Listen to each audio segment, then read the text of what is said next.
Tovuzda 32 yaşlı gənc qaynatasının evində 29 yaşlı həyat yoldaşının həyatına son qoyub. Bakıda Binə qəsəbəsində ayrılmaq istəyən qadın əri tərəfindən qətlə yetirildi. Xəzər rayonunda 4 yaşlı qızın öldürülərək quyuya atılması barədə xəbər vermişdik. Sabirabadda qətl hadisəsi baş verib. 21 yaşlı oğlan 16 yaşlı qızı öldürüb. Daha sonra isə cinayətin izini itirmək məqsədi ilə meyiti kürə atıb. Mən utanıram ki, 2026-cı ildə biz hələ də qadınlara qarşı zorakılıq haqqında sosial video çəkirik. Utanıram ki, xəbərlərdə eyni sözlər eşidilir. Döyüldü, dözmədi, öldürüldü.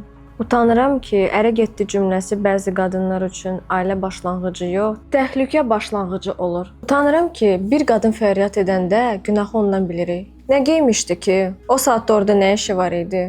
Bunun yəsi yoxdur. Və ən dəhşətlisi, özü istəməsə kim ona nə edə bilər ki? Deyib cinayəti qadının adına ortaq yazır.